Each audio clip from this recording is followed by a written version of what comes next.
Thank you, Mr. Chairman, very much. Mr. Silberman, this is for you. I've been enormously privileged in my life to sit on both sides of this table. I'm a former chief of staff to a governor, and agency directors were direct reports to me, so I've had to supervise, monitor the development of rules and regulations and their implementation. But of course, I sit here now, and I'm also a former state legislator, so I also know the world of proposing policy that then has to be implemented through the promulgation of rules and regs, and I know the world of hearing back from people who are affected by those policies and implementing rules and regs.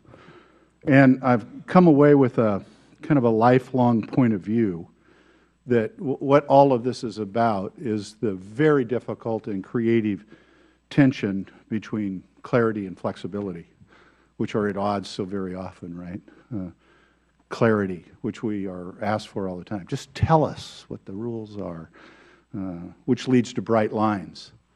But at the same time, we all together often hear, where's the flexibility? Why can't this be more discreet as it relates to our personal circumstance? So you got this ongoing clarity versus flexibility tension in your world, and I think they're both equally important and valid. And by analogy, eventually I'm going to get to my question, I assure you. There needs to be this magic balance between the inputs on the development of policy, anecdotes and data. They're both valuable. I wouldn't want to try to develop policy at this level based purely on anecdotes, but I value them because they put a human face and a story to it. Nor would I want to be robotically tethered to data. As it relates to QM, and you knew I would get to a question eventually, we're hearing a lot of anecdotes about how the QM rule is impacting financial institutions. And I think it's important to listen to those. Again, I don't think it ought to exclusively or purely drive our response, but it is important. My question, sir, is where's the best place to go to get the data? If there is an implementation issue out here that is causing problems, which we are given anecdotal evidence of, where's the best place to look at the data to help give context to those anecdotes? Well, thank you, Congressman. It's a great question. And I think when it comes to QM and the mortgage market, there are multiple sources of data to be used, as well as you say, listening to the real stories and the voices. So HMDA is certainly a key source of data, which provides insight into the number of loans by size, and all that. So we will get information from HMDA. The call reports is another source. The which? The call reports, yes. The banks and credit unions all file as a second source of data, some data.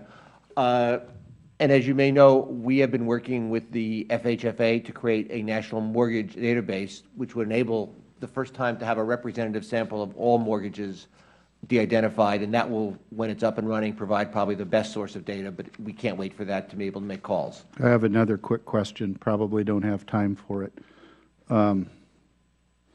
We've tried very hard to provide carve-outs or exemptions to smaller institutions in recognition that some of these things might not, again, best suit the purpose of the smaller institutions. What we're hearing, however, is that there is evolving a pressure toward best practices which come from, quote, above the larger standards, rules, regulations. It's hard for me to ferret out exactly the origin of this. Is it this is not for you, Mr. Silberman. I apologize. This is for Ms. Eberly and Mr. Fazio. Is this pressure, in your opinion, coming from examiners, from the consultants?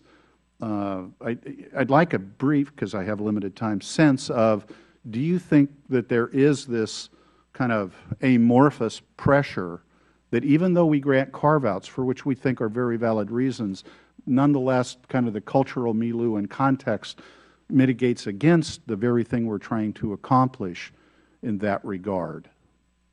Ms. Everly, Mr. Fazio, I'm sorry. Pardon? In writing to the gentleman, we're trying to get through. We've got some folks who need to catch some airplanes.